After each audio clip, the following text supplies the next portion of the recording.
Shalom jemaat Tuhan yang saya kasih dalam Kristus Yesus. Sekarang kita memasuki kuartal ketiga dari tahun 2024. Ada banyak hal kita pelajari dalam kuartal pertama dalam gereja Tuhan di tempat ini.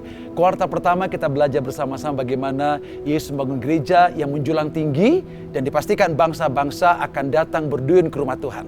Di kuartal kedua, dengan masa sukar yang terjadi di mana-mana, kita membangun bersama-sama gereja Tuhan yang kuat. Sehingga kita tidak dipengaruhi oleh kesukaran dunia, tapi kita mempengaruhi dunia dengan terang dan kasih Kristus. Dan di kuartal ketiga, terakhir, kita bersama-sama belajar menjadi gereja yang memiliki karakter Kristus Yesus. Wow, keren. Ini dahsyat luar biasa. Saya sedang membayangkan bagaimana seluruh jemaat Tuhan GKKD Bandung Pusat dimanapun kau berada memiliki gambar dan rupa Kristus, sifat Kristus dan karakter Kristus. Nah, di bulan September kita akan belajar bersama-sama bagaimana kita menjadi gereja yang berkarakter Kristus, memiliki pikiran perasaan Kristus. Kita akan belajar bagaimana kita mengalami keserupaan dengan Kristus. Serupa artinya memiliki sifat Kristus, segambar artinya memiliki karakter Kristus. Dan saya percaya bahwa jemaat antusias untuk menghidup ini. Kemudian kita juga akan belajar bersama-sama bagaimana gak mungkin kita melahirkan karakter Kristus tanpa mengutamakan Kristus.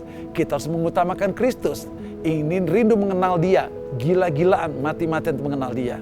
Sehingga pengenalan kita akan Tuhan karena mengutamakan Dia, karakter Kristus akan mengalir. Di sisi yang lain kita juga belajar bahwa Roh Kuduslah yang menolong kita untuk melahirkan karakter Kristus. Itu sebabnya kita harus bergaul dengan Roh Kudus, lebih dekat lagi bersekutu dengan Dia.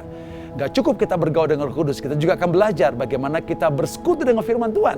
Karena firman Tuhan akan mengubah pandangan kita, pola pikir kita dari yang tidak benar menjadi benar. Karena kita dipimpin dari suatu kebenaran kepada kebenaran sejati. Dan kita juga akan belajar bersama-sama tentang kita akhirnya membawa keharuman Kristus. Itulah yang akan kita pelajari, kita hidupi bersama-sama dengan antusias sepanjang bulan September. Dan di bulan Oktober, kita belajar bersama-sama bagaimana kita membangun komunitas yang menjaga kekudusan. Kenapa penting? Karena bicara kekudusan itu mengalirkan. Itu namanya mengalirkan. Merealisasikan kehidupan Kristus itu hidup dalam kekudusan. Itu sebabnya kita akan belajar hidup dalam kekudusan. Keluarga, suami istri, pernikahan dalam kekudusan. Bekerja, hidup dalam kekudusan.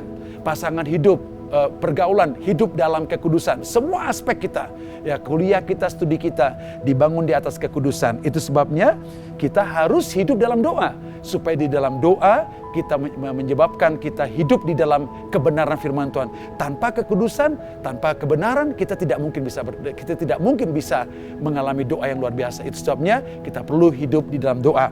Selain di dalam doa, kita juga perlu mengalami persekutuan dengan Bapa. Karena persekutuan dengan Bapa menyebabkan kita hidup di dalam kebenaran. Kebenaran membuat kita bisa mengasihi orang lain, tidak membenci orang lain, tetapi dalam kekudusan Allah yang sejati. Kita juga perlu belajar bersama-sama bagaimana kita melakukan firman Tuhan. Kalau kita hanya tahu firman Tuhan tidak melakukannya, kalau kita hanya punya pengetahuan firman Tuhan tidak punya pengertian, maka wujud daripada gambar karakter Kristus tidak akan mengalir dalam diri kita. Kenapa? Karena kita hanya tahu firman Tuhan tapi tidak melakukan. Oleh sebab itu kita juga harus melakukan firman Tuhan. Itulah yang akan kita hidupi dan pelajari sepanjang bulan Oktober. Dan di bulan November kita akan belajar dengan antusias bersama-sama bagaimana kita membangun hubungan kekeluargaan di gereja ini. Nah penting, kenapa?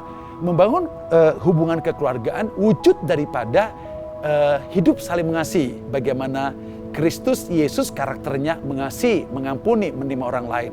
Maka kita juga sepanjang bulan November kita akan belajar bersama bagaimana mengalirkan yang namanya kehidupan kekeluargaan di tengah-tengah gereja tempat ini. Itu sebabnya kita harus belajar hidup saling mengampuni, hidup juga saling membangun, hidup juga dalam kasih persaudaraan, hidup juga saling mengasihi. Nah, bicara hidup saling mengasihi, dalam kasih persaudaraan, saling mengampuni, saling membangun, ini adalah wujud habitat kehadiran Tuhan, wujud habitat daripada karakter Kristus. Itulah yang kita pelajari sepanjang bulan November. Dan di bulan Desember, akhir tahun 2024, bulan Desember, kita akan belajar bersama-sama. Kita harus hidup dalam kedaulatan firman Tuhan. Maksudnya, seluruh aspek hidup kita dibangun di atas firman Tuhan.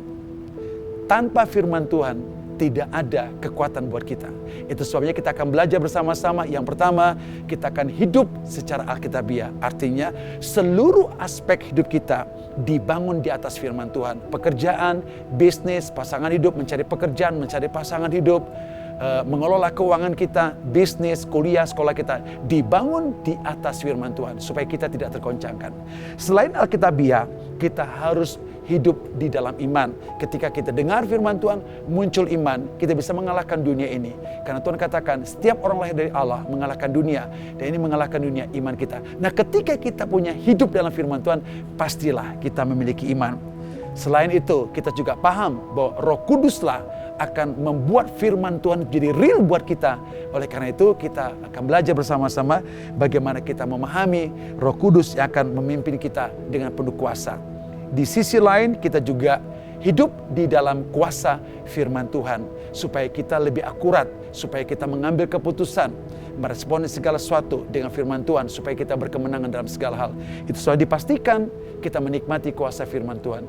Dan di minggu terakhir bulan Desember 2024 kita akan belajar bersama-sama bagaimana membangun komunitas yang bertumbuh ke arah segambar serupa Kristus, mewujudkan karakter Kristus di gereja ini dan juga karakter Kristus di kota kita, di bangsa kita, di Seven Mountain, di marketplace di mana kita ada seperti Kisah Rasul 2 ayat yang ke-41 sampai 47 dikatakan mereka saling memberi, saling membangun, saling menerima satu dengan lain, penuh kuasa, saling bersekutu, saling mendoakan dan saling menggairahkan satu dengan yang lain. Mereka memuji Tuhan dalam ibadah di rumah dan kemudian di tempat-tempat ibadah. Mereka antusias memuji Tuhan dan akhirnya apa yang terjadi?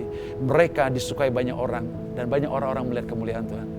Mari jemaat Tuhan, kita antusias hidup dalam kebenaran firman Tuhan di kuartal yang terakhir, kuartal ketiga ini. Bagaimana kita hidup serupa dengan Kristus, kita juga hidup dalam komunitas kekeluargaan, saling membangun satu dengan yang lain. Dan juga kita hidup dalam kebenaran firman Tuhan. Dan kita hidup dengan karakter Kristus, saling mengasihi satu dengan yang lain. Dan saya percaya kehadiran Tuhan, kuasanya memberkati kita dan membuat kita mengalami kemerdekaan dan berkat berlimpah dari Kristus. Haleluya, tetap semangat, antusias untuk mengikuti belajar firman Tuhan. Firman Tuhan, Tuhan Yesus memberkati.